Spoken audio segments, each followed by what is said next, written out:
So it is, and so it shall be.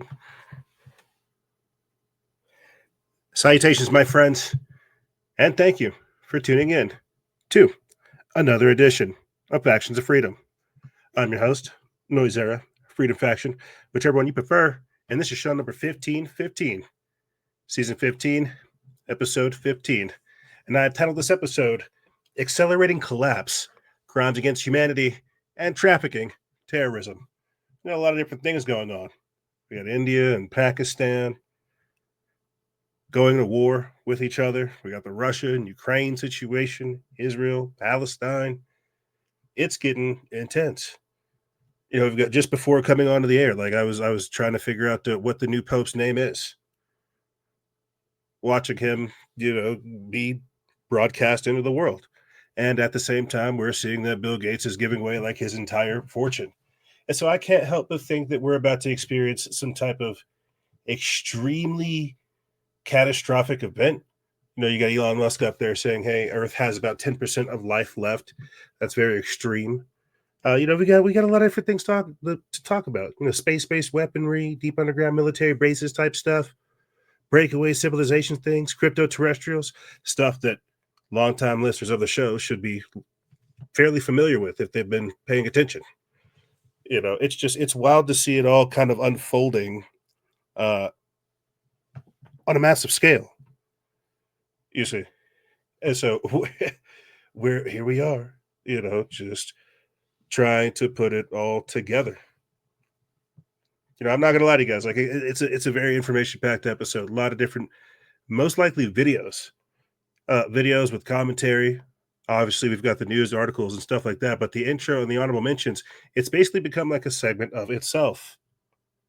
You know, and I think about that because before we used to be constrained, not necessarily constrained, but, focused on the articles that we posted on our Instagram at that hourly time frame. And then we would, at the end of the week around this time frame, summarize them and do the articles.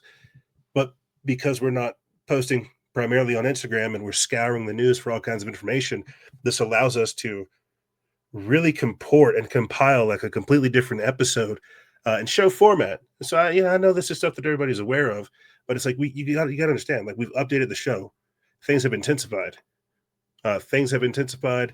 They've taken it to the next level, and we have to too, right? In more ways than one. We got a lot of different things to talk about. Antifa taking over parts of the University of Washington.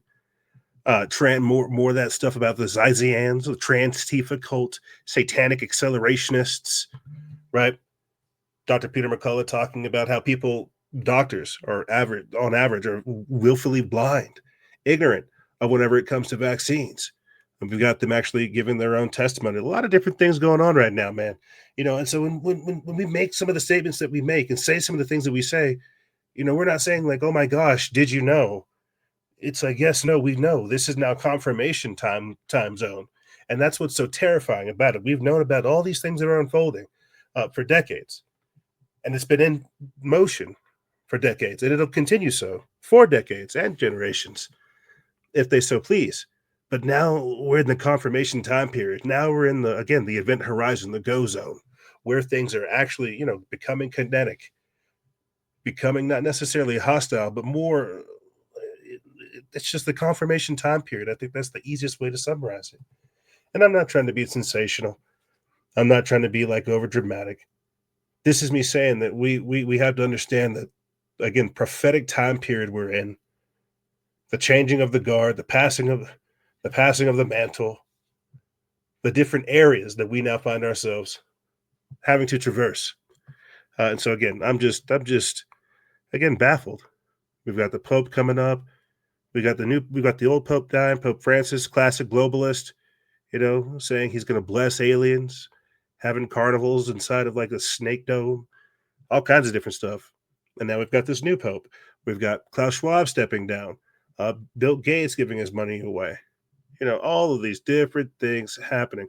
But with that being said, let's go ahead and do the updates. Then we'll start with the intro and the honorable mentions. If you guys want to support this operation that has over 490 plus episodes, you can support us by going to patreon.com/noise, patreon.com/NOIZCE. That's the best way to support this operation. You can find us over there on Spreaker, Amazon, iTunes, Podbean, Spotify, Alexa, Podcast Addict, and every other major podcasting platform. We're all over the place. They took us down back in January, but clearly, well, I don't want to say they took us down. Blog Talk Radio had to discontinue their services, and so we had to find a new distributor. And so we're all over the place these days. It's pretty cool and amazing. I'm not gonna lie to you. New viewers, new listeners, new platforms, new all kinds of new stuff, and that's why we've really got to weave it together. Uh, jump inside the Discord. Come say good morning. Good morning. This is me just gradually training you. I'm not even gonna lie. This is me training you, saying, "Come in, get in here. Good morning." I don't care like whatever else you're going on with your day. Just come say good morning. Drop a little coffee emoji, a little sun emoji. Just get them say good morning inside the Telegram or the Discord. You can find the links for all that goodness in the description bar below, as well as the links to support us, like I said, through patreon.com, Cash App, PayPal, coffee, all that goodness. Get yourself some New Leaf Natural CBD oil. They are one of our longest standing supporters. A lot of people are getting hyped these days about Shilajit, right? We need to get Jay of Truth is Our Religion on to talk about his pure Shilajit. We still have it. Get yourself some Shilajit. It's got ATP, adrenal triphosphates. It's good for your testosterone. It's good for your focus. It's good for a number of different things as well. Get storable goods. Most importantly, get yourself prepared because it's a very bullish day right now in the market. Bitcoin just crossed over $100,000. Right, things are going to start getting nice. You've got, again, just before coming on the air, I saw Donald Trump on a phone call with Keir Starmer talking about how they reached a historic deal. So we're seeing more developments with the trade wars and the tariff wars, but we wait to see how it feels back here at home. Again, bullish day in the market, but I still feel like people still need to be prepared. Don't be distracted by the golden toad and everything else that's going on. Get yourself storable goods at today's taste, at today's rates, with today's pace. Because you don't want to try to get it during lockdown. You don't want to try to get it whenever there's just like mobs of roaming and angry people. Get it today. Get it now while you can. Find the links for all that goodness and more in the description bar below. And with that being said, let me go ahead and pull up the show. Let me go ahead and pull up the World of Signs. We're going to go ahead and play this goodness, and then we will pick it up from there. Again, and I'm telling you, like at the start of the show, we're jumping straight into it. We're talking about deep underground military bases. We're talking about all that goodness, but we got to start with this. So we'll pick it up from there.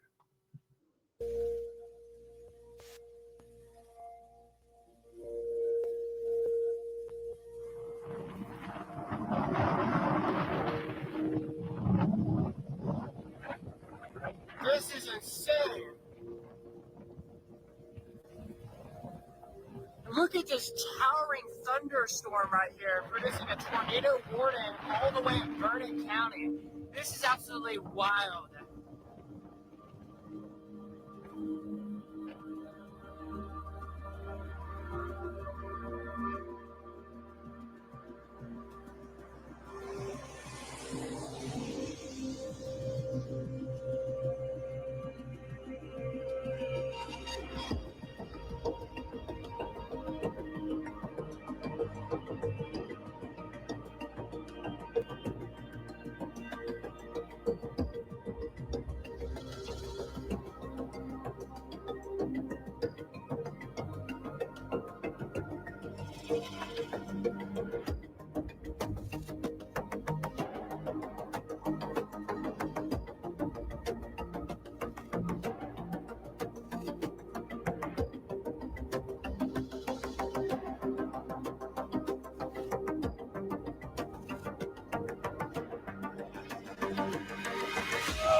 Hail in Mexico on the 1st of May.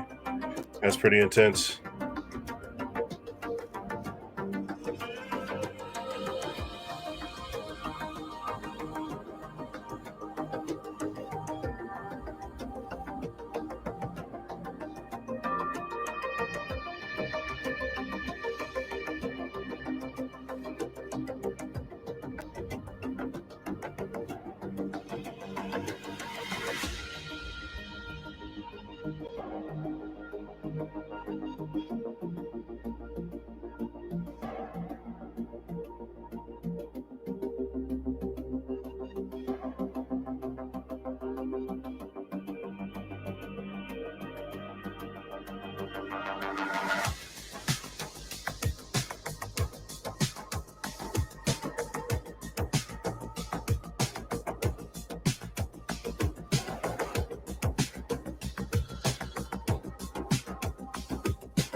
Whoa. Those are some crazy looking clouds.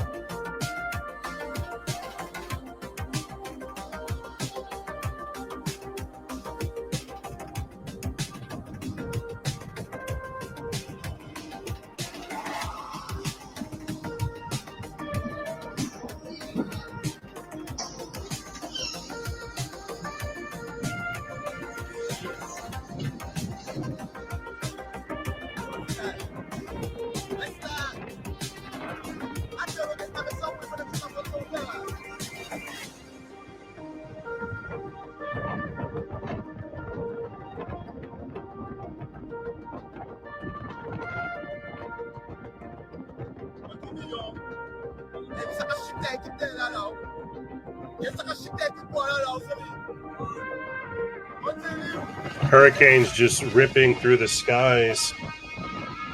And what is that? Bale-Maholt, France, on the 4th of May. Just carrying debris into the sky.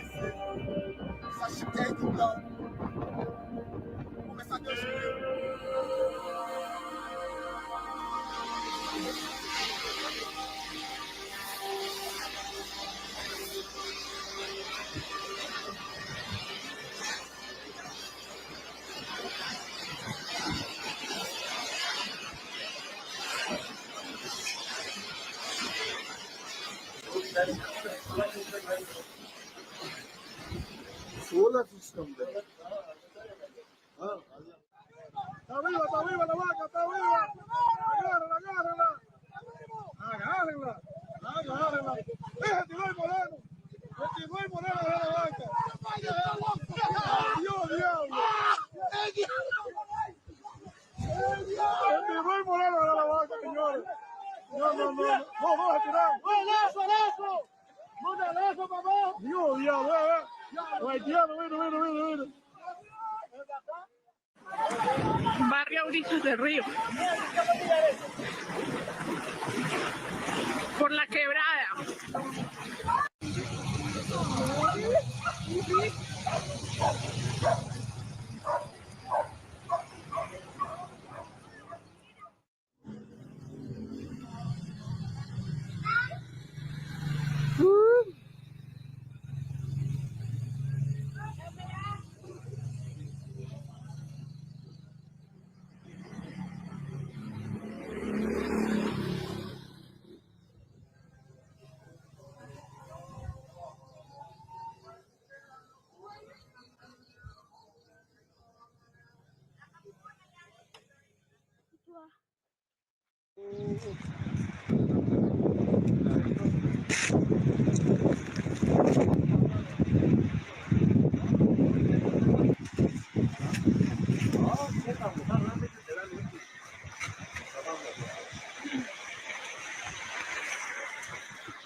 Landslides in Afghanistan on the 2nd of May. What is this? Giant sinkholes in Volgograd, Russia on the 3rd of May.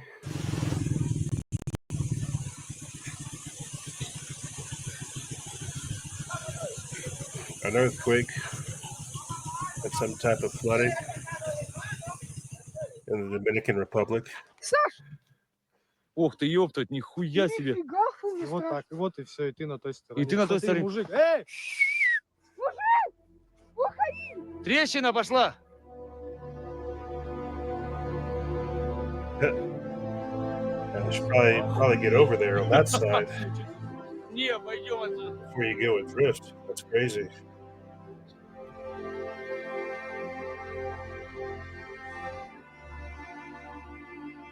So the real question is, will we start seeing less of these anomalous and strange weather events now that they say they're coming after the chemtrails? Will we see less strange weather because they're going to stop the geoengineering?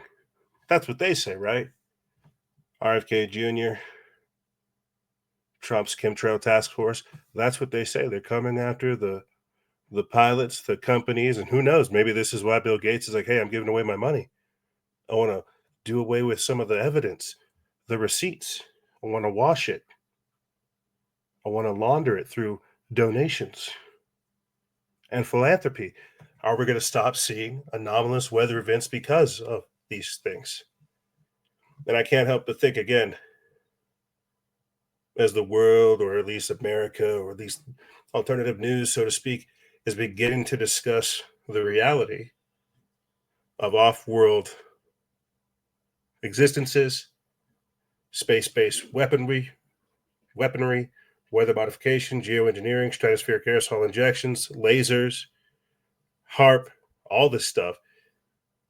And what is the elite solution? Oh, well, we're just going to go to space. We're going to build bases. What are they trying to escape? They say they're stopping the chemtrails, but at the same time, they're simultaneously coming up with just different escape routes, mechanisms, and things of this nature. What are they trying to run away from? Look at this. You got hail in Mexico. That's intense. That's crazy. Is it the pole shift? You know, again, you're going to see in this confirmation time period, as we enter into the event horizon, you're going to see wonders, man-made wonders, and horrors and wonders. And the controlling system is using their authority, using their foreknowledge of what's coming to come up with a system of control to shift us into it. I mean, you may not pay attention to astrology. You may not pay attention to the stars, astronomy, or any of the fake science that they put out. But things like the zodiac, the real calendar, things of this nature, these people do. So how does the saying go? You may not study astrology or astronomy, but millionaires and billionaires do. You may not pay attention to these things because we're living in our own bubble, our own chronology, our own social system. We're speaking our own language. They speak a different language. They worship different gods.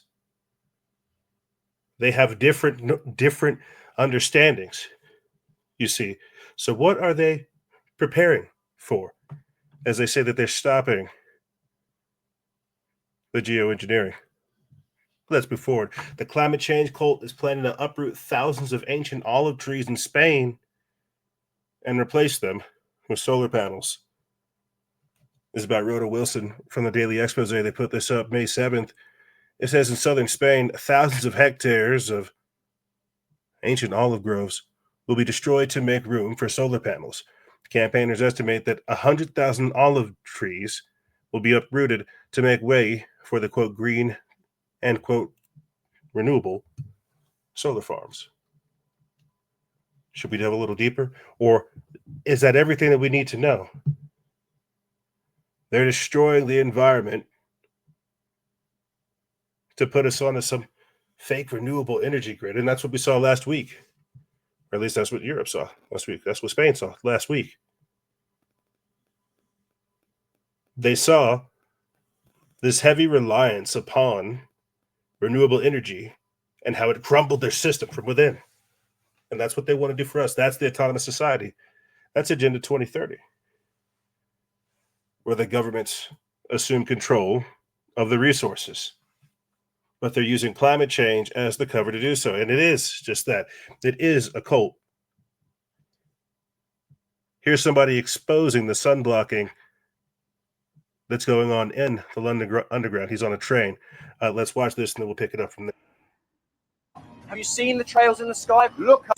Today I've come to spread some information about geoengineering. Did you know that our government is trying to block the sun? The sun is vital for our health. We need the sun. And more importantly, the way they're doing it is through trails in the sky. Have you looked up? Have you seen the trails in the sky? Look up, watch them spread, and watch the sun being blocked. That there is geoengineering, and that is to block the sun, and we need the sun. What's inside the chemicals that they're spraying in the sky is very harmful for our health. It's got heavy metals in it, which is going to hurt us. I don't think the government works for our benefit, and I think everybody on this train probably agrees with us. So I'm just handing out some information today, and I'd appreciate it if you have a read and just take on board what I've said and just, think critically, basically.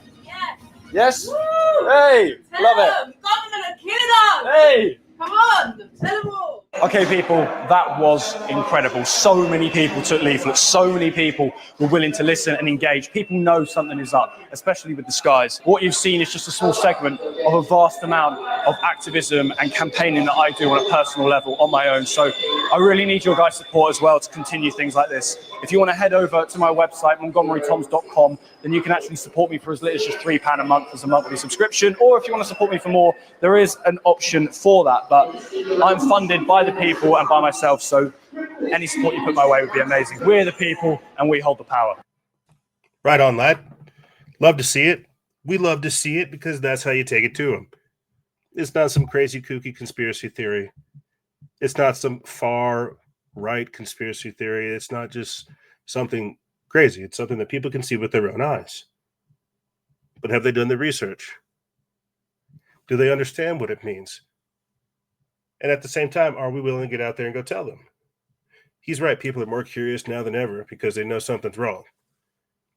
The curiosity began with COVID, and then people kind of see stuff with Trump and they understand other things that are going on, like geopolitically, but they don't know that it comes from a central source. And that's what the show basically does these days, is we're documenting like this transition.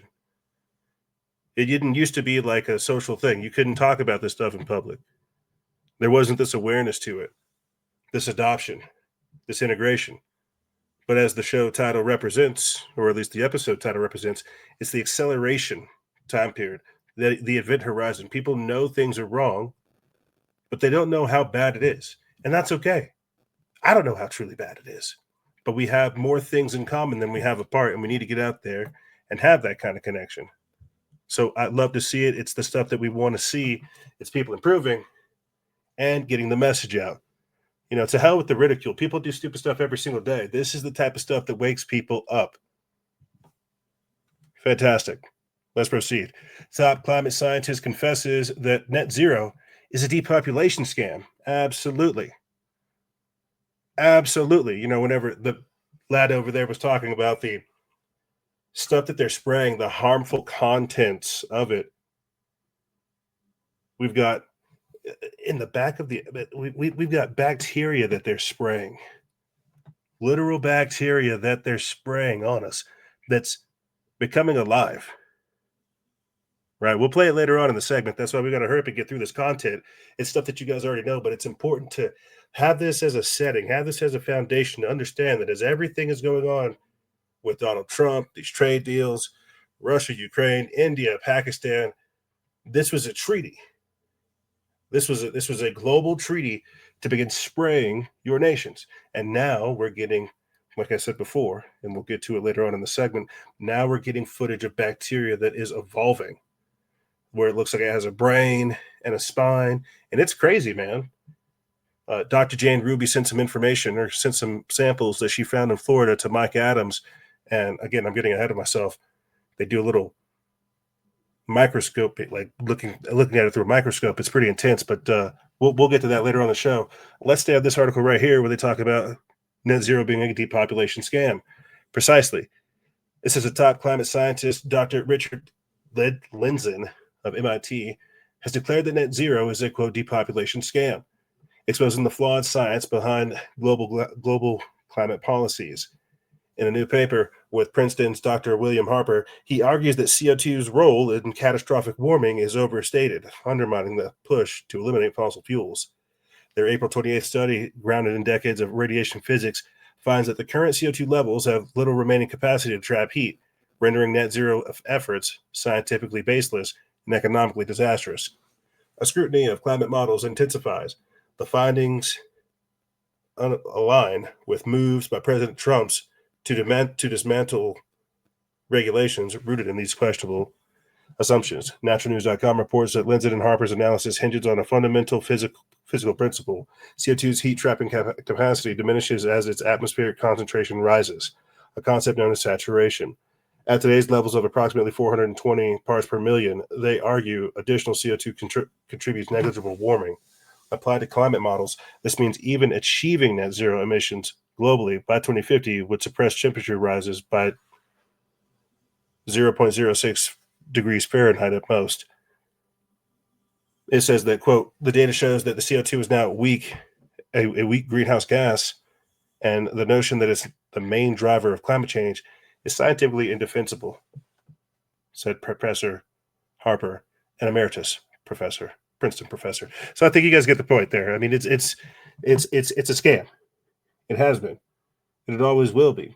And I, for one, am somebody that's pushing for a new type of technology where go back to the future, go back to the old future, go back to the ancient world where we're harnessing like ether through our architecture, right? We just build in receiver rods that pull in like etheric energy from the ether. I mean, we still have a need for actual electricity, but not this renewable crap that they're throwing out there to us. And you're the carbon that they want to ultimately reduce. We understand that now. And we've gone into it on previous shows and in different episodes, and I'm sure we'll just do it in the future as well. How they want to criminalize human behavior. That's the depopulation scam. These are the people that don't want you to have kids.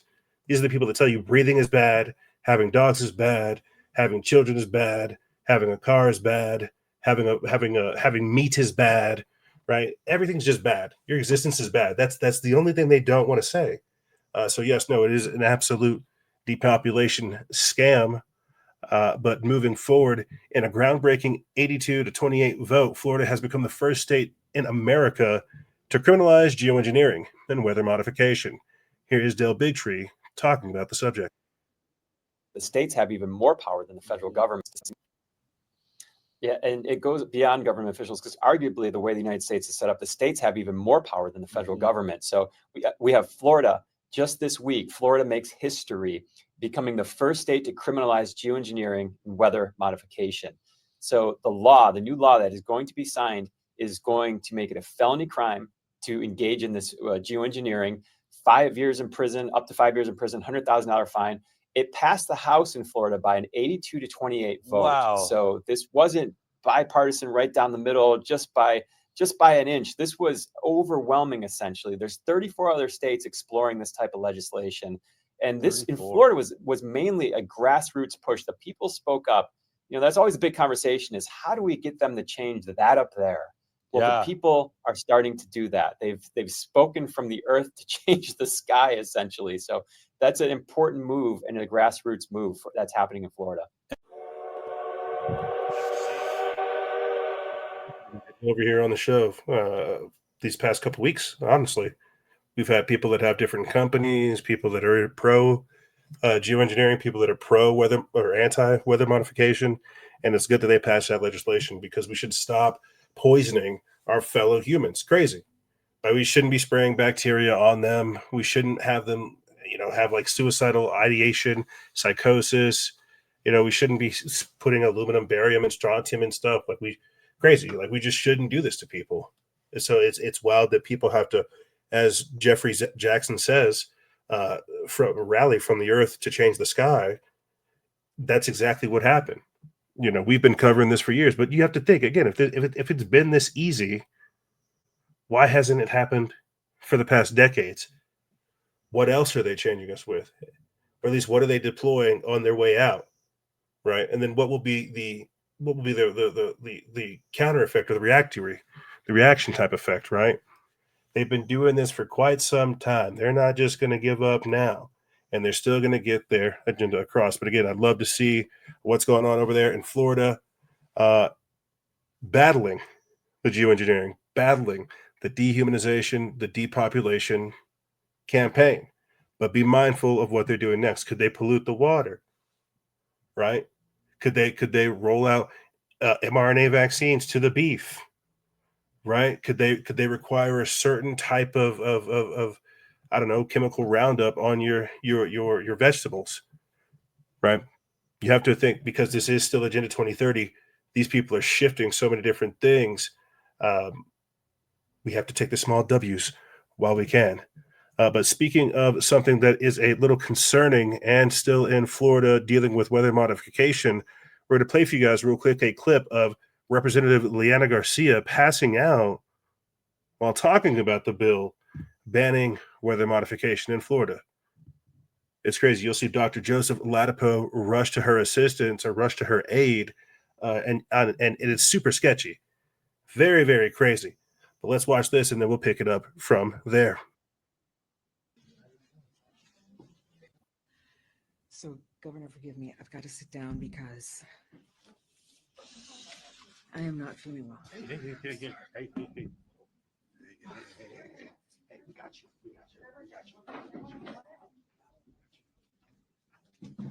Would you bring it up?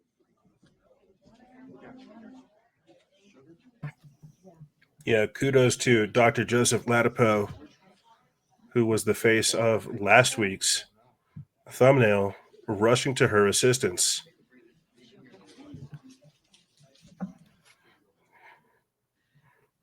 Very, very suspect. Yeah, very, very suspect. Florida lawmaker behind chemtrails crime bill collapses in disturbing onstage incident. This is an article by Baxter DeBeachy of the People's Voice. They put this up May 7th. And again, there is Dr. Joseph Ladapo rushing to her as she is falling. It says State Senator Leanna Garcia, who is leading the charge against the chemtrail operations in Florida, collapsed mid-speech during a press conference on Tuesday. Senator Garcia began to fall after apologizing to Governor Ron DeSantis, saying that, quote, "I'm not feeling well," before being caught by Surgeon General Joseph Ladapo, who leaped from his seat to the stage within moments and caught Garcia before she could crash to the floor. The disturbing scene unfolded as Garcia joined DeSantis and other lawmakers on stage in Miami to discuss plans for a statewide ban on water fluoridation. Let's play the clip one more time. Again, this is happening because they're stopping geoengineering, they're stopping water fluoridation, they're stopping the chemtrails, they're stopping the dehumanization assault, and so somebody has to pay. So, Governor, forgive me. I've got to sit down because... Let's hope it's nothing intense.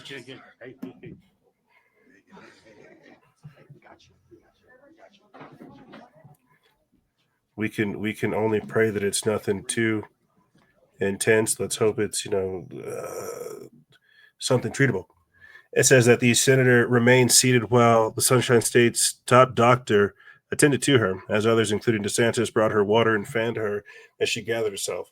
Amazingly, within minutes, she was back on her feet and took the podium again to applause. Garcia is a prominent critic of chemtrail operations, co-sponsoring a bill to hold the perpetrators responsible for their crimes. The state government has passed a groundbreaking law declaring chemtrails crimes a Class 3 felony, with offenders facing up to 5 years in prison per count. According to lawmakers, this isn't just a slap on the wrist. Offenders like Bill Gates could be looking at decades behind bars. And so, again, there's money in killing you. There's money in killing you. We employ pilots. We employ planes. We employ scientists, chemists. We employ, all kinds of different things. There is money in killing you. And a bill like this criminalizes every single one of those people that's involved in it. Some of the pilots, some of those companies, some of the unique chemicals or whatever the heck they've made to dump on us, right? And so Liana Garcia is a casualty, could be a casualty of that. We don't know. Again, she could be having health issues, but I don't believe in coincidences. I think it's very, very sketchy. But again, moving forward, pilot testifies Bill Gates is spraying chemtrails in Canada and causing mass psychosis and suicide. So outside of them being used for weather modification and the destruction of property or of crops, of plants and crops and things of this nature, they're also causing psychosis and suicide. This is an article by Baxter Dimitri from the People's Voice. They put this up May 17th. It says that the Canadian government has partnered with Bill Gates to spray airborne mRNA on urban populations and rural areas with low vaccine uptake, according to a commercial airlines pilot who has blown the whistle on the Gates Foundation chemtrail operations. I think this might be something that we have Sean or Baxter put out. Let's do a little bit more reading, and then we'll play this video clip up here. It says that, and we've got this later on in the show, as the global elitists find it harder to convince humanity to submit to COVID mRNA shots and elite and endless boosters, they are having to find deceitful new ways to force their mRNA on us. According to pilots familiar with the scheme, the Gates Foundation's new technology, known as AirVax, is designed to deliver the vaccine right into people's lungs, bypassing the need for injections and the need for consent. But this isn't just about distribution. Insiders say the chemical agents used in the aerosol campaigns have terrifying side effects, not just on the public, but even on the pilots and operatives involved. Reports are surfacing of crew members suffering psychotic breaks, terrifying hallucinations, and even taking their own lives just from brief exposure to the chemicals. And now, independent research confirms the worst, a direct link between these compounds and chemically induced psychosis. But here's the part that should make you sit up and listen. Whistleblowers say this isn't a malfunction. It's by design. Mass exposure, psychological destabilization, biological submission on a scale humanity has never seen. And the most chilling part, they're not even trying to hide it anymore. Because what's coming next makes everything look like it was a test run. This is the rollout, and we're the targets. It says that around a year ago, something strange happened in the media. Out of nowhere, the same outlet that spent decades mocking and demonizing anyone who mentioned, quote, chemtrails suddenly flipped the script. Now they're calling it, quote, geoengineering. And get this, they're promoting it as a heroic solution to climate change. See, I've been doing this for so long that I told you it happened. And he's right. Around a year ago, it happened. You've been hearing this. You're going to hear climate zealots say, get rid of your dog, stop breathing, get rid of your children, throw away your car, and let's begin to just chemtrail the planet because it's a good thing. And I know that sounds bad zonkers crazy, but that's the idea. It's not about science. It's about scrambling your brain, making you believe and submit. And now it's absolute lunacy. But here's where we are. Let's begin to do these things. Let's chemtrail the planet. Let's distort the skies. Let's paint it red. Gone are the eye rolls and the hit pieces branding skeptics as tinfoil hat lunatics. In their place, slick documentaries, new features, and government-sponsored talking heads all telling us the same thing. Spraying the skies might just save the world. But let's ask the question the media refuses to touch. What changed? The answer is chilling. The global elite. Yes, the same unelected technocrats pulling the strings from behind the curtain. Decided it was time. Time to start normalizing what they've been secretly doing for decades. Spraying our skies with chemicals, manipulating weather patterns, and quietly altering ecosystems. All without our consent. It's called the, quote, slow reveal. And it's one of their oldest tactics. First they deny it, then they ridicule it, Then, when the time is right, they admit it, only after the population has been softened up by relentless propaganda. And that's exactly what happened. Just weeks ago, the British government became the first to officially admit it. They've been geoengineering the skies, just as independent researchers and so-called conspiracy theorists have warned for years. And they're finally saying the quiet part out loud. Their excuse, climate change. And that's just what the lad was just talking about. I'm sure if we played this video clip, again, you guys could go watch it over there on the People's Voice. It would have the pilot and the clip where they're talking about it. You know, we've got Aerovax coming up next or later on in the show. They're not lying. None of what was said in this article is a lie because it is an agenda, and this is what we're experiencing. And Bill Gates is at the helm of it. So for us to be recording on a day where Bitcoin crosses $100,000 and Bill Gates is giving away his money, I can't help but find some type of connection there. I may not see it right now because I'm locked in the show doing this, that, and the third with you guys, but there's something else there, and there's other things taking place. But speaking of other things taking place, Bill Gates is planning to build a city, a smart city in Arizona. He bought 25,000 acres. You think that area is getting chemtrailed? 25,000 acres for $80 million. It's going to be called Belmont. Check this out. Over $80 million. You can't make this stuff up. So Bill Gates wants to build a smart city in Arizona called Belmont. He's spent over $80 million buying 25,000 acres in an area west of Phoenix and west of Buckeye, along with other far-left billionaires, like the guy who owns diapers.com. Coincidentally, now there's been an increased risk of wildfires in the areas surrounding the proposed sites. And you guessed it, now insurance companies are starting to cancel wildfire policies in the areas. Sounds familiar to something else, but I'm not saying anything. I'm just giving you some facts. You can't make this stuff up. So Bill Gates wants to build a smart city in Arizona. Cool. I think I get what he's saying. I think he might be saying that they're going to burn areas in Arizona to make way for Bill Gates' new smart city called Belmont. Yeah, I think I get what you're saying. I don't know, but I could be on the spectrum about that. You tell me, audience, what do you think about it? So there you have it. You know, they're cutting down they say they're stopping chemtrail operations. Bill Gates is giving his money away after purchasing thousands of acres to create a whole new city in Arizona. It's like this is the technocracy. Okay. This is the technocracy. This is the scientific dictatorship.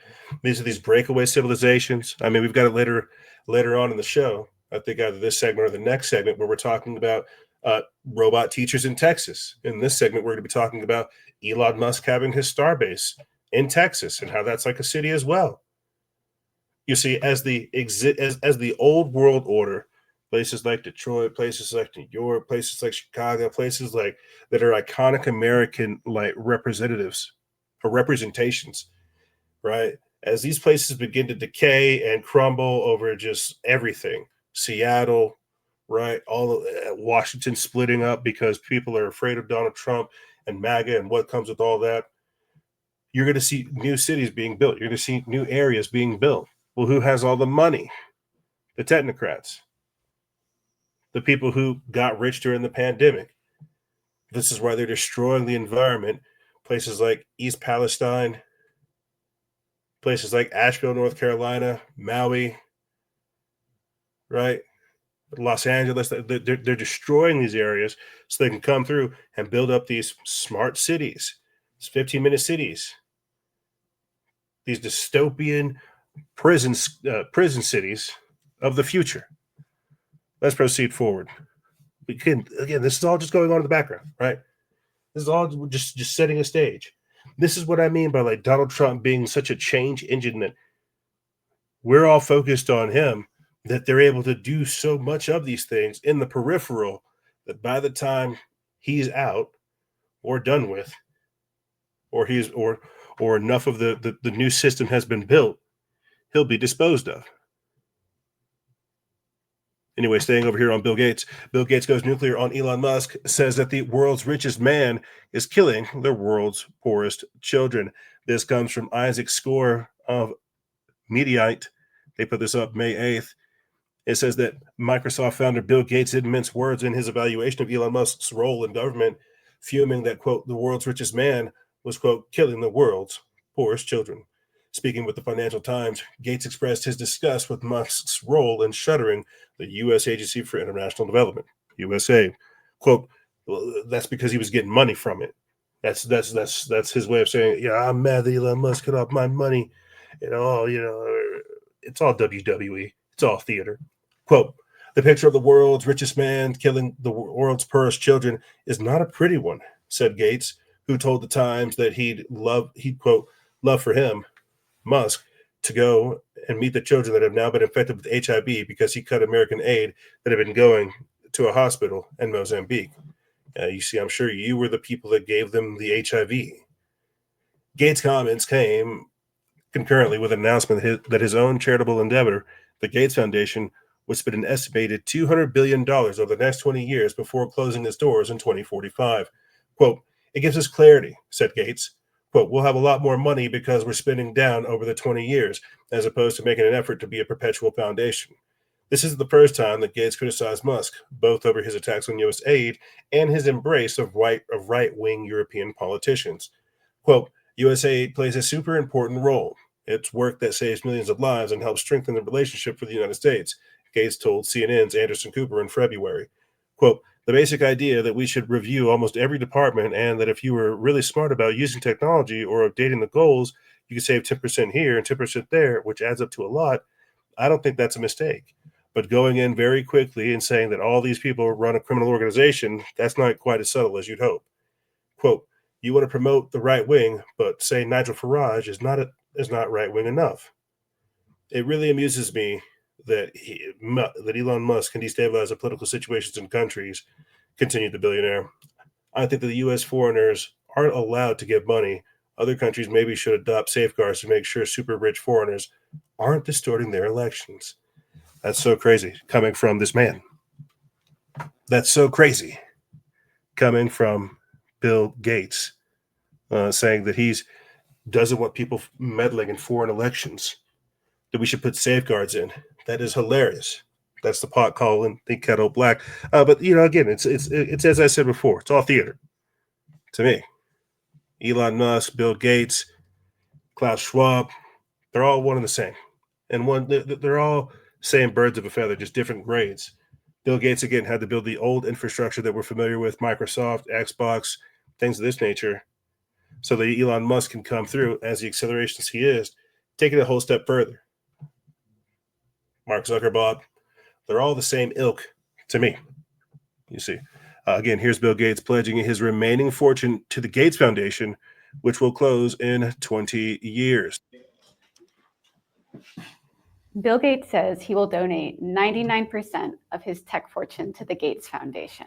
Today, he estimates his wealth to be $108 billion.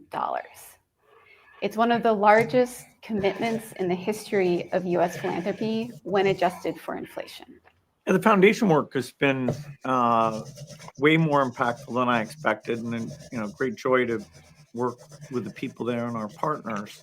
We've decided that we'll take all the resources, both in the foundation and what I have that will be given to the foundation, and spend that over the next 20 years. Gates started the foundation in 2000 with his now ex-wife, Melinda French Gates. Over the last 25 years, they've funded vaccines, treatment for malnutrition, and spent a lot of money trying to eradicate polio. The foundation has become a powerful actor in the field of global health, but its influence has also drawn criticism.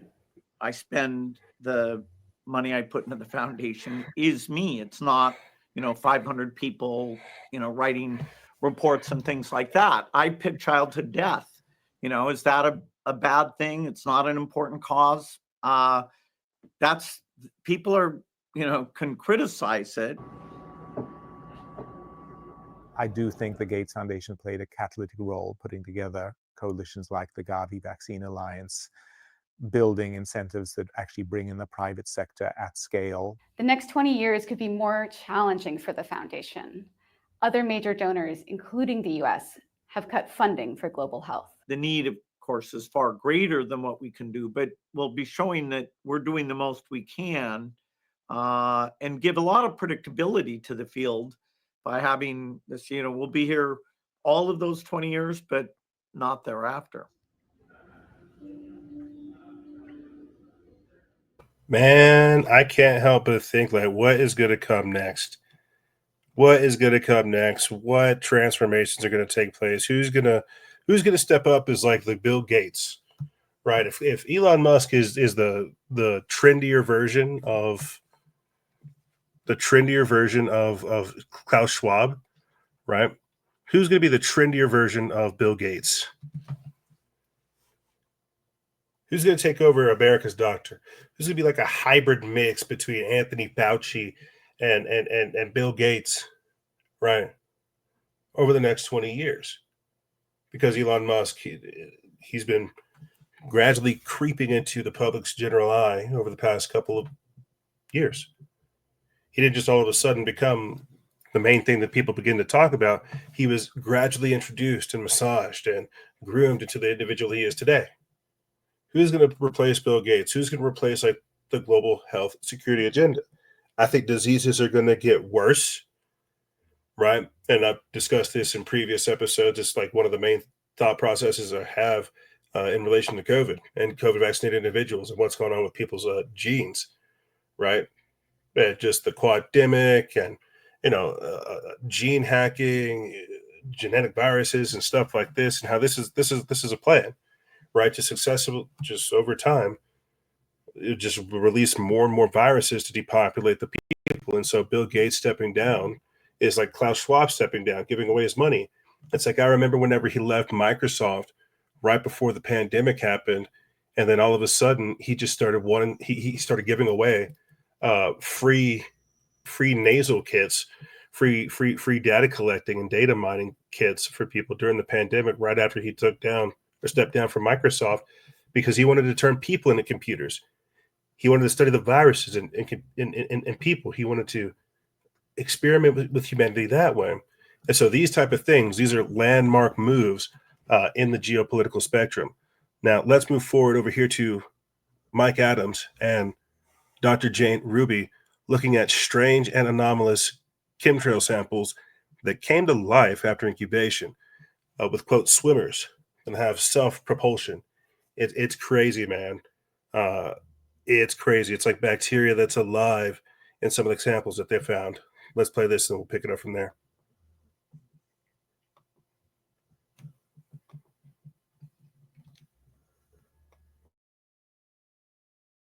Of life that is 100%. all right. So this is a big deal. We have the first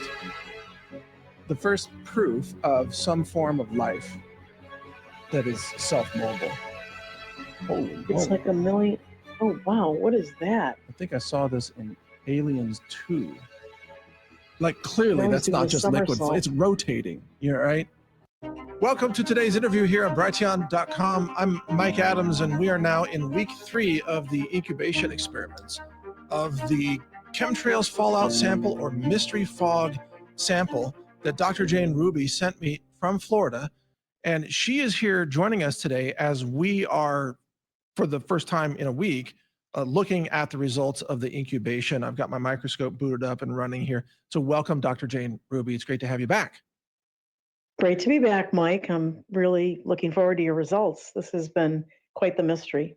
Well, absolutely. And remember last time we talked, we had spotted at least 3 different types of life from your sample. And then there was a 4th type that showed up when I was doing a video of myself. And I wonder what we're going to see today. So I'm running the incubation on my desk. I just put the sample under the microscope, and we're going to take a look. What would you like to tell our audience just introducing this before we zoom in here? Sure, because I've seen a lot of people talking about it, which is great on social media. I'm hoping a lot of other people start to analyze their samples, anything they can collect over time from the air fallout. This was taken from a very large area over about 7 months. It's a fairly large yard where a lot of plantings are happening with, I created like a greenhouse over them because I'm concerned about what's falling. And the property sits in front of a preserve, and then on the other side of the preserve is the Atlantic Ocean. So just to give people a perspective, I've heard some people say, well, it was from an apartment in some other city. This is in the West Palm Beach area, so it is in southeast Florida, very close to the ocean. There's really nothing industrial that I'm aware of, heavy industrial around this area where the collection took place. It's like I said, about 5 miles from the ocean on the east, and nothing, just a little bit north of West Palm. So just to give people a perspective of it, these were clean polyurethane tarps that are part of a framing that goes. You can create a greenhouse effect at different sizes over many different plants. So just so that people understand. And I know, Mike, you've mentioned before that you've tested the plastic to make sure there were no pre-existing metals or radioactive material or anything like that, and that it was clean, so to speak. So Yeah, exactly. Thanks for bringing that up. Thanks for that background explanation. So yeah, let's go to the microscope view here, and I want to zoom out first, and I want to show people. Remember those things that looked like diploid eggs, we were calling them, and they looked like they Yes. were, quote, hatching in some way. Well, we now see a lot of these structures that look like they are growing into cell type, material. We see a lot of these spheres. You see kind of in the center of the screen there, you see that sphere Yes. with a very, very clear cell wall. And if I focus it correctly, you can actually kind of see inside it a little bit. You see that? Oh, wow. That's powerful. While you're doing that, can I ask a quick question, Mike? We saw them, like you Yes. said, you started calling them diploids. So they were like these two bulbous things that were kind of connected with a wall between them.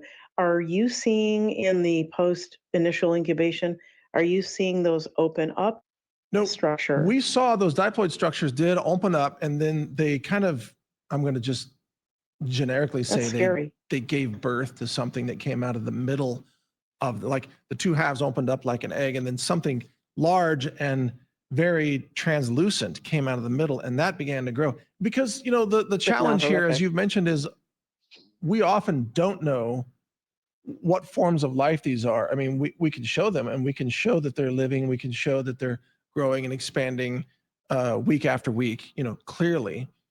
But until we get something that's like moving on the screen that we can clearly show moving, something that's got a tail, it's it's Right. difficult for us to Something's know meeting what up with these something are. else. Yeah, Right. I'm waiting to see them mesh or start to move or start to construct other things from themselves. And I'm saying those three things because that's what I've observed from other people's efforts to incubate. Yeah, I just saw something swimming across that's the okay. screen. This is swimming? Well, okay, now I'm seeing. Okay. I'll pick You it up see from it here. going across right there. Audio listeners, you guys can't see it, but it is something floating across the screen for sure. And this is again Dr. Jane Ruby and Mike Adams over on Brighteon.com talking about some of the strange things they're finding in the chemtrail samples. So it's not just aluminum, barium, and strontium, heavy metals that have all kinds of issues with that, because things have changed. Passing of the mantle, changing of the guard, things leveling up, confirmation zone. The attacks have to change. And so it's biological warfare. That's what they're deploying on people. And that's what they're looking at. This is why when we would have people on in the past talk about Morgellons having these like weird fibers inside of them. This stuff is constructing things. It's alive. Like they said, it has like a membrane and a skeletal structure in some parts of it. And again, we're still documenting what's going on with the COVID vaccine, right? These are chemtrail samples. And so that's why you have bills like that coming up in Florida where they're saying, hey, let's not kill people. Let's not infect them with this stuff. Let's not put this over their food, over their farm life, things of this nature. This is going on in the background, right? That's why I made it the background of this week's thumbnail. Well, everything that's going on. Donald Trump signing this, anti-mRNA bill that doesn't do anything. I heard Thomas Renz talk about that. I've heard people discuss it. It's not doing anything. It's still going to happen. And that's what's crazy. I mean, what is Project Stargate? So they're still spraying us with these type of things. They're still trying to get this bacteria and these foreign bodies inside of us in one way, shape, and form. And it's disgusting. It's crazy. Again, if you guys want to watch the full video, it's Dr. Jane Ruby over there on Brighteon with Mike Adams talking about the chemtrail samples they found in Florida. Moving forward, Trump's chemtrail task force exposes that DARPA plot to murder 170 million Americans. This is an article by Baxter Beachy from the People's Voice that put this up May 3rd. It says that the Trump administration's chemtrail task force is moving at lightning speed, shrugging off the mainstream's mockery and the silence of the captured institutions. In just weeks, they've uncovered a series of bombshells, rogue chemtrail operations, pumping out chemicals into our air, soil, and water, are being run out of multiple government agencies, including the Pentagon's darkest corner, DARPA. That's right. The same shadowy deep state department behind the COVID vaccines is now tried to the assault on our skies.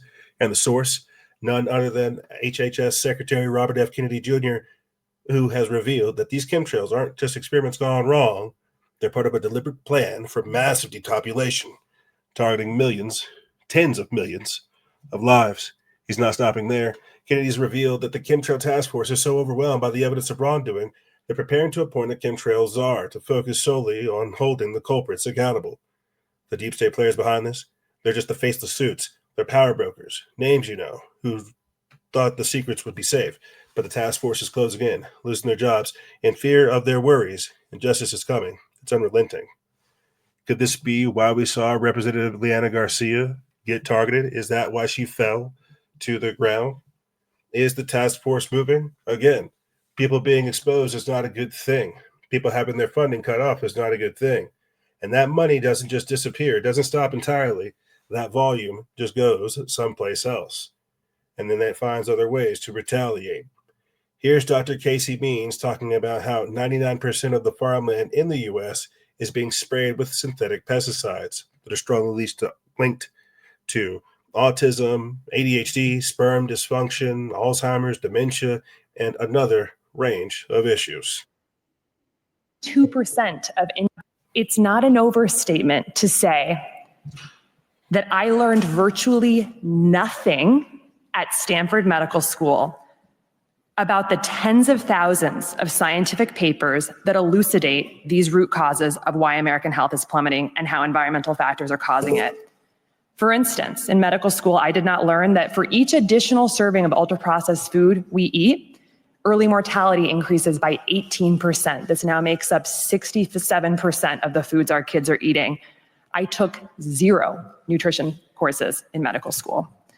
I didn't learn that 82% of independently funded studies show harm from processed food, while 93% of industry-sponsored studies reflect no harm. In medical school, I didn't learn that 95% of the people who created the recent USDA food guidelines for America had significant conflicts of interest with the food industry.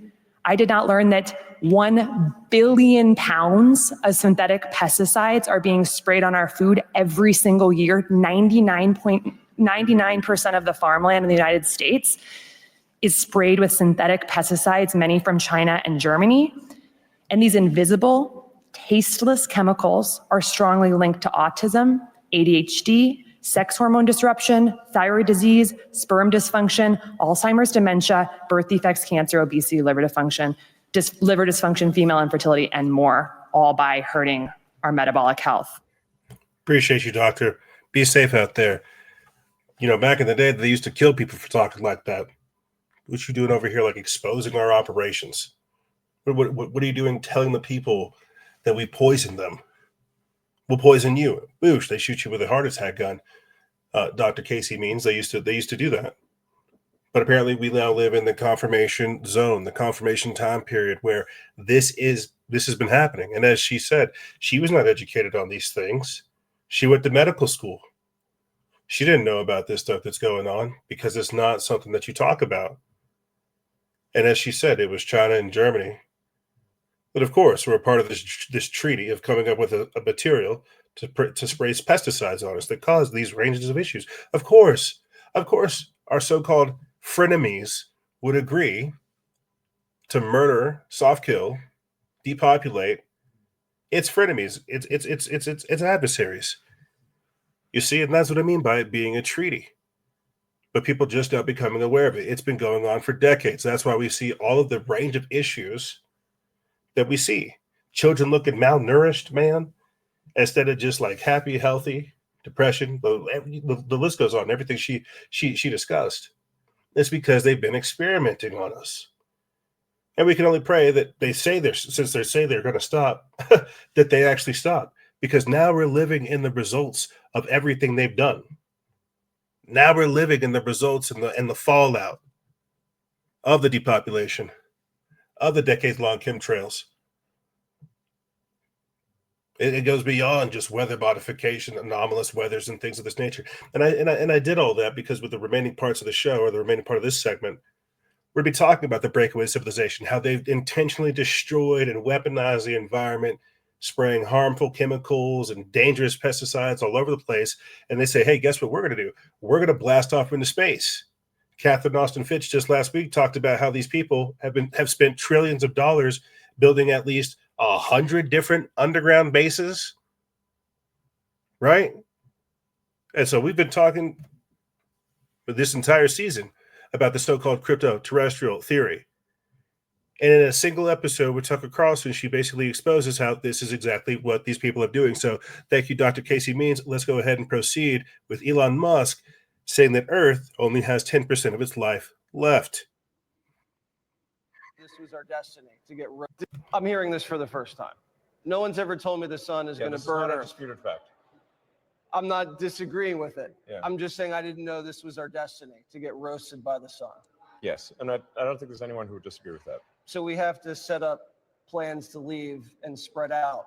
I mean, we have several 100 million years, so it's not like you don't hold your breath. It'll be okay. But if Earth has been around for 4.5 billion years, which is what the fossil record suggests, then Earth only has about 10% more life in it before it gets so hot that life is impossible. I'm hearing this for the first time. No one's ever told me the sun is going to burn Earth. Disputed fact. I'm not disagreeing. Yeah, so I could sit here and say, look at the checkerboard that they're having this conversation on. Look at the, pyramid hand sign that he flashed prior to making his statement. But again, this alludes to what I was talking about earlier in the show, where they use these numbers. They say they have their own science, they have their own language, they have their own way of communicating certain things to the public. But because it is a cabal, because it is like a secret organization, a council, a deep state, Illuminati type situation, they're able to say things without saying things. And so we have to spread out. We've got to leave Earth because it only has 10% of its life left, according to our calculations. But what is life in a technocrat's and a transhumanist thought process, and an accelerationist thought process, right? What is 10% for him? And so, he's famously known for SpaceX. Now he's got robots. Now he has Tesla. He's got the Tesla bots, autonomous trucks, advocating going to Mars, right? This is the man that's been in the ear of the president saying that Earth only has about 10% of its life left. This comes after Catherine Austin Fitts basically blows the whistle saying, hey, these people have taken away trillions of dollars. They have created a breakaway civilization. They have deep underground military bases. They are putting people up in space, right? And we're going to be talking about that. Asgardia, I found some information where they're still having conversations. This is an ongoing thing, right? Where you have principles of non-intervention, where they've become a nationhood. A lot of things have progressed since we've covered them on the show. But what I'm trying to tell you is this is not some far off thing. The same way that, and that's why I'm glad people are getting caught up with chemtrails and the geoengineering and the weather modification. It's part of a bigger plan. And this is the other half of it. to intentionally destroy the world so that they can say, well, let's get out of here. Let's jettison off into space. And that's why the flat earth concept is such a controversial thing. Population, overpopulation, myth is such a thing, is such a thing. All these things are one and the same. Asteroid mining. But the point I'm trying to make is this is the shift that you're going to begin to see as we move forward into this technocracy. Quote unquote off-world exploration, space nations, spacers, people quote unquote leaving Earth, living in space. And we won't know, like, if they go past the firmament. We won't know if they stay inside here. We won't know if they go to like remote areas to where they have a simulated space environment. We don't know. But this is becoming something that's becoming more and more consistent. And that's the other half of it. So climate change is just destroying the Earth. What is their solution? Well, since we've destroyed this place, let's go someplace else. And Elon Musk has been a huge advocate of that. Staying on Elon Musk and still talking about space, Elon Musk gets his own Texas city after voters approve an incorporation of SpaceX's Starbase. This is by Ben Koo from the Gateway Pundit. They put this up on the 4th of May. It says a remote section of southern Texas, home to Elon Musk's SpaceX launch site, has officially been designated as a city. Named Starbase, the area was incorporated following a successful vote by local residents on Saturday. Of the 283 eligible voters, most of whom are SpaceX employees, 212 voted in favor, while 6 just opposed, according to results from Cameron County. Musk celebrated the outcome on his social media platform X, writing, quote, Starbase, Texas, is now a real city. The newly incorporated city spans 1.6 square miles, a once sparsely populated stretch of land that SpaceX has been acquiring since 2012. It says Starbase will be governed by a mayor and 2 commissioners with authority over planning, taxation, and other municipal affairs. It says that the first mayor is Bobby Peden, a SpaceX vice president who ran unopposed. 2 other SpaceX-affiliated residents also filed for commissioner roles unchallenged. Musk himself has a home in the area, which features quirky touches like a road named, quote, Memes Street, and a larger bust of Musk, recently defaced by vandals. About 500 people live in the surrounding area, though the idea of forming a city had circulated for years. A formal petition was filed in December of 2024 that triggered the vote. It says the Starbase qualifies as a Type C municipality, a classification for cities with under 5,000 residents. This status allows city officials to impose a property tax of 1.5%, according to the Texas Municipal League. A proposed bill in Texas legislature could give Starbase the authority to close nearby roads and limit access to Boca Chica Beach and Boca Chica State Park during rocket launches, powers currently held by the Cameron County officials. It says Musk has steadily shifted his operations from California to Texas, citing the need to escape what he sees as California's heavy-handed regulations and hostile business climate. The headquarters of his companies, X and the Boring Company, are now situated near Bastrop, close to Austin, around 5.5 hours north of Starbase. So just like that, Elon Musk has a new city. Is it a smart city? Is it going to be like Bill Gates's Bell Bond?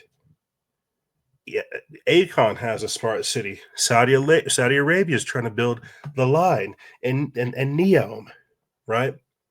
Starbase. And this is what I mean by space-based weaponry. Deep underground military bases, off-world existence, spacers, challenging the firmament, things of this nature. It's all one and the same. I think it's crazy, though, of how fast it's all unfolding. Did you know that happened with Elon Musk? Staying in space, check this out. The United States is set to launch a satellite straight out of a James Bond movie. It's capable of beaming solar energy anywhere on Earth. This comes from Dave G. Rube. They put this up April 27th over here on farmingdaleobserver.com. And I just want to get a little bit of this because this ties into what I was talking about in last week's podcast episode, where I said this is the plan. They're going to create like an Elysium type civilization where we're the peons, the plebs, us regular terrestrials, us Terrans, us Earthlings, us regular humans, we're going to be over here on the Earth trying to survive nuclear fallout or climbing back on Earth, whatever it is, whatever it may be, right? but they're going to be off in space in like a 100 type situation where they're in like some satellite or some base where they're existing, they're alive. They'll have solar energy. They'll be able to, interface with the earth through lasers and things of this nature. This isn't sci-fi. This is stuff that's being prepared. That's what the military is. And don't worry, we'll get to the Asgardia, but let's read about how they have lasers capable of beaming solar energy anywhere on Earth. It says that the United States prepares to launch a revolutionary satellite that will collect solar energy in space and beam it into any location on Earth. This groundbreaking technology, developed by American company Aetherflux, represents a significant advancement in renewable energy production and transmission that seems straight out of science fiction. Aetherflux has secured $50 million in Series A funding to develop a constellation of modular satellites capable of harvesting solar energy in space and transmitting it to Earth. Unlike previous concepts that envisioned massive solar panels in geostationary orbit, Aetherflux proposes a network of smaller modular satellites in low Earth orbit. This approach allows for gradual technology evolution and continuous system improvement. The core innovation lies in the energy transmission method. Rather than using traditional microwave technology, Aetherflux plans to utilize infrared lasers to transfer captured energy to Earth with unprecedented precision. This technology resembles concepts portrayed in spy films where orbital platforms can direct energy to specific locations globally. While Aetherflux focuses on energy transmission from orbit, other nations are making equally impressive technological advances in space. China has developed a spy satellite powerful enough to capture faces from space, representing a parallel development in orbital capabilities that highlight the intensifying space technology race. And I think we have everything we need from that. And this is what you're going to see. This is a part of the breakaway civilization where they don't support or respect sovereign nations. It's a treaty. It's an organization. It's a cabal. It's a network. It's a multipolar world order. And they can't have an America in this new world order, in this multipolar world order, this technocracy, right, with off-world bases and things of this nature. They can't have resistance, revolutions, one people leading it. It's the scientific elite. It's the engineers, the technicians, the scientists, the mathematicians, and even artists, right? Because it is STEAM. It's not just STEM. It's science, technology, engineering, arts, right? Arts and mathematics. And that's what the future is going to be. You're going to see us just like crash out crazy whenever it comes to politics and social and culture and all this. And that's what they've done. That's what I mean by them legalizing lunacy. They'll let us have our revolutions. They'll let us kill ourselves. They're super pro Second Amendment because they want you to kill your neighbor. But the scientists, the technocrats, the engineers, the mathematicians, the artists, those other types, they've already made agreements. That's what I'm saying. They speak a different language. They're letting us fight it out over here. And they're experimenting on us. That's what we just went over with the bacteria that Dr. Jane Ruby and Mike Adams found. They're experimenting on us. And they're finding different ways to enrich themselves. They have the life extension technologies. Like I'm on that methylene blue. How long have they had that, man? Why am I just now hearing about this? I'm a 30-something-year-old man. So we have to be grateful that these people are no longer beginning to spray us with heavy metals and bacteria. We have to fight for our lives to get away from vaccines that are harmful and dangerous and giving us autism and regressing us. It's because these people have made a silent pact that they are against us. And so they develop things like this. And that's why I say it's a breakaway civilization. We're only becoming aware of it now. And it is a cult to a degree. It is like a spiritual understanding, right? And that's why it is replacing a whole different world order with the compassion, the American spirit that people are familiar with. That's part of the age of Pisces. We're moving into the age of Aquarius where people are intellectual. They're doing all this other stuff. And that's why it's a whole different shift and why it gets represented as science, technology, engineering, arts, and mathematics, because it is taking a different complete shape. So I'm ranting But this has been going on for quite some time, and this is a part of the plan. It's a part of the breakaway civilization. Speaking of the breakaway civilization, the ninth sitting of Asgardia's second parliament, they've had first-time debates, and they're talking about the key acts. And for people who don't know who Asgardia is, a long time ago, whenever I was still posting on Instagram fairly recently, or fairly frequently, I'd stumbled upon Asgardia, the first space nation.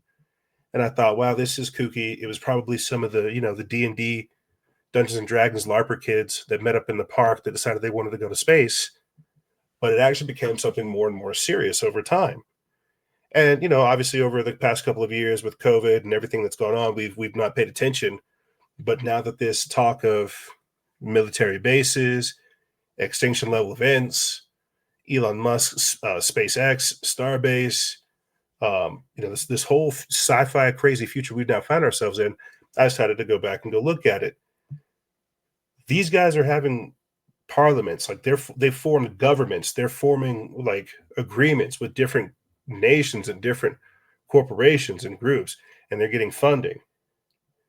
That's what Asgardia has become. It truly is like a space nation. And so you have to ask yourself, who would want to fund something like Jeff Bezos's Blue Origin? Who would want to fund Virgin Galactic? Who would want to fund Elon Musk's SpaceX? What is the end result of it? It's for things like this. So while you're seeing like the front end, right, the spectacle of the rockets being shot into space, Elon Musk being charismatic, doing this and that, these people over here are building a framework again of this breakaway civilization, to where they're not bound by terrestrial politics and things of this nature. They basically announce and abandon their citizenship and their identity, and they become this. And that's what we're seeing in our time frame. You give these guys like another 5, 10, 20 years with Elon Musk doing what he's doing, and these guys jettison off into space, they're going to be the other component to fill this whole network of the space race. Let me jump into this article that was put up on May 1st of 2025, what they call Gem 909. So they have their own calendrical system, their own chronology, their own terminology, and their own dates. It's crazy. But let me jump into this. It says that the space nation of Asgardia is preparing for the ninth sitting of its second parliament, scheduled for 03 through 05 Cancer 0009. It's corresponding to the 23rd through the 25th of May in 2025 on the Gregorian calendar. It says that this upcoming digital sitting, broadcast live on Asgardia's official YouTube channel, promises landmark discussions and legislative progress across several core areas of space governance, economic regulation, and digital policy. It says returning to the virtual chamber is the Asgardia Galactic Prime Directive Act, now entering its second reading, introduced by Ms. Ferda Anand, chair of the Foreign Affairs Committee during the previous sitting. The act outlines core principles of non-interference, protection of cultural integrity, and diplomatic engagement with extraterrestrial civilizations. During its first reading, the proposed law sparked debate around Asgardia's responsibility as a space nation and its preparations for potential extraterrestrial contact. The second reading will allow AMPs to offer amendments and refine the text towards possible enactment. Vital economic pieces of legislation are scheduled for third readings, marking the final stage before they can be formally adopted as laws. The Asgardia Competition and Fair Trade Act, presented by Mr. John Fine, chair of the Trade and Commerce Committee, aims to eliminate monopolies, price fixing, and unfair practices. It has been called a, quote, umbrella law, tying together Asgardia's emerging legal framework for commerce and finance. This act proposes the establishment of a tax system based solely on the solar currency, reinforcing economic sovereignty and streamlining future financial infrastructure. So I think we're going to go ahead and pause right there. They have their own currency. They have their own currency, their own legal framework, their own economic framework. This is not just like a bunch of nerds LARPing. Like they're in contact with other nations, being representatives of other nations. And so it's crazy to think that that's where we are, but this is where we are. And where do you think it goes from here? I would highly recommend people to go do some digging into Asgardia, looking into what they've done, what they are doing, because like I thought, when I first came into contact with it, I was like, oh man, these are just a bunch of UFO nuts, bunch of culties, and they're doing their own thing. But it's much different than that, and I cannot stress that enough. We're beginning to see people set up a framework for these off-worlders, for these spacers, for these breakaway civilizations. Catherine Austin Fitts is not she's not being far out. This is something that's actually happening. Speaking of Catherine Austin Fitts, the former housing official says that the U.S. government built a $21 trillion underground city for the wealthy and powerful to live in if there is a, quote, near extinction event. This is an article by Cullen Leinenbarger from the Gateway Pundit. They put this up May 5th. It says that a former housing official recently made a shocking allegation that, if true, will prove the most wasteful and arguably sinister government expenditure of all.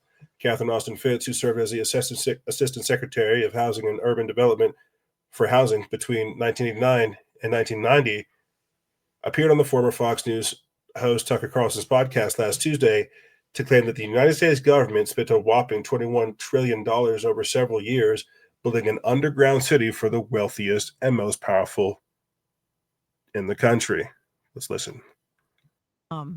But there is a history of near extinction event. And one of the things that I've looked at, because I'm trying to figure out, between fiscal 1998 and fiscal 2015, there were 21 trillion of undocumentable adjustments in the U.S. government. If you go to our website, missingmoney.solera.com, we have years and years of documentation, including the government financials that show this. And so the question is, where's all this money going? And one of the things I've looked at in the process of looking at where all this money is going is the underground base and city infrastructure and transportation system that's been built. And I'm sorry? Yes. So we have built an extraordinary number of underground bases and supposedly transportation systems. Some of these are some of these are documented as part of the national security infrastructure. I think there are many more. So in the United States? In the United States, on all over the world. But from 2021 to 2023, I took one of the smartest subscribers in the Solera Report network, and he and I spent 2 years collecting all the data and all the allegations on underground bases. And then we systematically went through and tried to estimate our guess. This is totally a guess of how many underground bases, both underground in the United States, but also underground under the ocean around the United States. And our estimate was 170 with a transportation network connecting them. And what would be the purpose? The purpose, if you thought you were going to get a near extinction event, human trafficking. So there are two purposes. You have so many activities going on that you need to keep secret, that you're basically building the capacity to, for example, if you're doing a secret space program, you need to platform it from, things that can't be seen. But I think if you're worried about a near extinction event, that's. So I know nothing about this other than my only window into it. I knew a contractor who worked on one in Washington, in the city of Washington, D.C. Right. And I remember him telling me about a power box, like a transformer box on Constitution Avenue that he told me, because he worked on it personally, was actually the exit, the egress from White House. That was kind of by vehicle. I thought that was, I was like, really? He goes, oh yeah, no, I installed it. I know. And I thought, well, that's kind of crazy that in the middle of this big city where I lived I was on Constitution Avenue every day, that you could build something like that without me knowing it. Under the VP's house at the Naval Observatory, same thing. I think most people know that. Next to my brother's house on Macomb Street in DC. But that's, I always thought that was like preparation for nuclear war. Like, I didn't really think about it that much. Some of it is, it's preparation for catastrophe. So, but you think that there are facilities like that in other places outside DC? Oh, yeah. So if you're interested, we have a great interview. I did an interview of Richard Dolan on Underground Bases on the Solari Report, and it's sort of an introduction to the topic, and it's based on a lot of the research of a guy named Richard Sauter, who is very hard to interview. So Richard kind of went through all the material, and clearly it's. I don't know if you ever saw Washington Post did a project. It was in 2010 or 12 called Top Secret America. And one of the reporters, it was a team of 2 reporters, one of them put together a database of all the different top secret installations that had been built in the country, including since the Patriot Act. And what you saw was just this explosion of money in building so many both underground and above ground facilities. And that's the real deep state. Appreciate the report, Doctor. Or appreciate the report, Miss Austin Fitz, because that's it. That's the deep state. That's the deep underground military bases. That's how these people operate. That's what they've been doing. It is human trafficking. It is a breakaway civilization. It is black money. A shadow government. It's so much. That's where the cloning comes from. That's where the advanced technology comes from. That's like it's crazy, and it is. It's also a part of them setting up for space as well. Extinction level events, pole shifts, right? Even the people. There's even the Hopi Indians have this like in their mythology where the Ent people come and grab them and take them underneath into the earth to ride out like a cataclysmic event that's occurred. Like they're talking about a reset.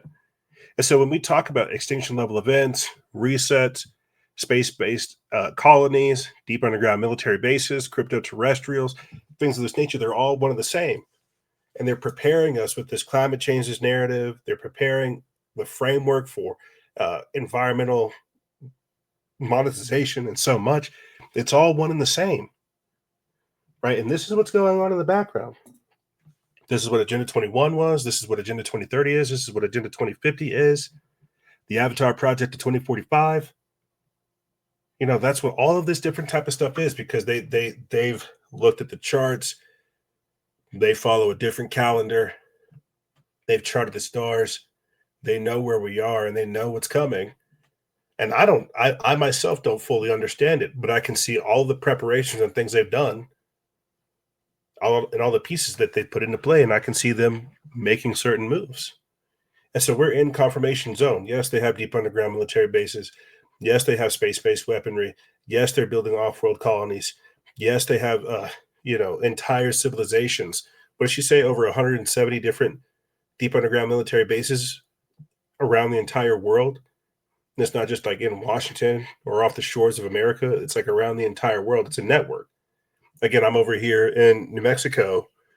I grew up knowing that there was like an underground tunnel system from Dulce to Sandia and Los Alamos.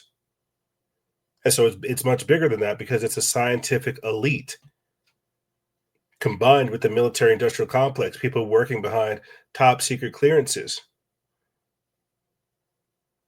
Those are the real whistleblowers, the people like Project Camelot's Carrie Cassidy doing those type of deep dives back in the day when you could go find real content of people that were in the military in these black budget programs, talking about like the orderly extermination of humanity, preparing for the Colin events and things like this. Like I think when people hear me talk sometimes, because we say a lot and we speak very fast and we just kind of hit things so boom boom boom so quick, it's very hard to understand that we have been doing this for quite some time.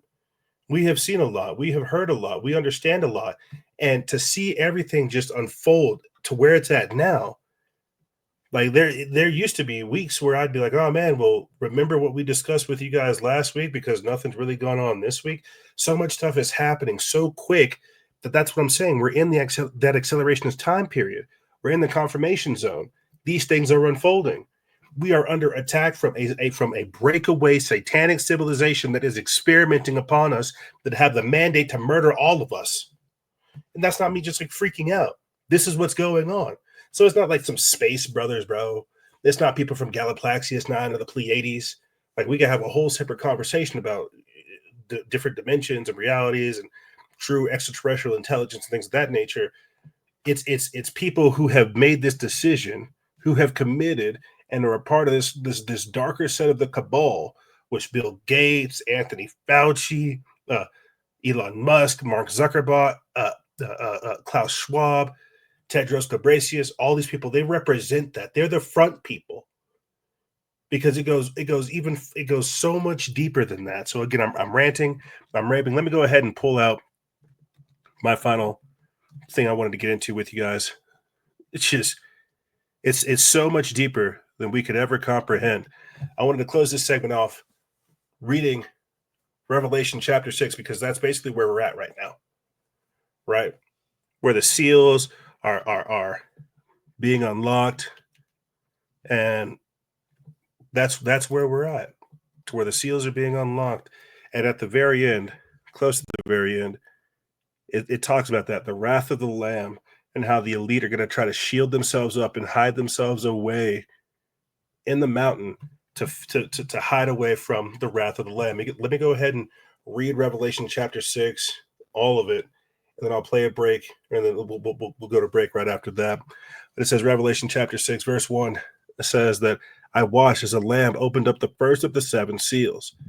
Then I heard one of the 4 living creatures say in a voice like thunder, "Come." I looked, and there before me was a white horse. Its rider held a bow, and he was given a crown, and he rode out as conqueror, bent on conquest. When the Lamb opened up the second seal, I heard the second living creature say, "Come." Then another horse came out, a fiery red one. Its rider was given power to take peace from the earth, and to make people kill each other. To him was given a large sword. When the Lamb opened up the third seal, I heard the living creature say, "Come." I looked, and there before me was a black horse. Its rider was holding a pair of scales in its hand. Then I heard what sounded like a voice among the 4 living creatures saying, 2 pounds of wheat for a day's wage, and 6 pounds of barley for a day's wage. And do not damage the oil and wine. When the Lamb opened the 4th seal, I heard the voice of the 4th living creature say, "Come." I looked, and there before me was a pale horse. Its rider was named Death, and Hades was following close behind him. They were given power over 1/4 of the earth to kill by sword, famine, and plague, and by the wild beasts of the earth. And when he opened up the 5th seal, I saw under the altar of souls of those who had been slain because of the word of God and the testimony they had maintained. They called out in a loud voice, saying, "How long, sovereign Lord, holy and true, until you judge the inhabitants of the earth and avenge our blood?" Then each of them was given a white robe, and they were told to wait a little longer until the full number of the fellow servants, their brothers and sisters, were killed, just as they had been. I watched as he opened up the 6th seal, and there was a great earthquake. The sun turned black, like sackcloth made out of goat hair. The whole moon turned blood red, and the stars in the sky fell to earth. And the figs dropped from a fig tree when shaken by a strong wind. The heavens receded like a scroll being rolled up, and every mountain and island was removed from its place. Then the kings of the earth, the princes, the generals, the rich, the mighty, and everyone else, both slave and free, hid in caves and among the rocks of the mountains. They called to the mountains and to the rocks, "Fall on us and hide us from the face of him who sits on the throne and from the wrath of the Lamb. For the great day of their wrath has come, and who can withstand it?" And with that being said, we're going to take a quick break, and we'll catch you guys on the other side.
is no such thing as its freedom.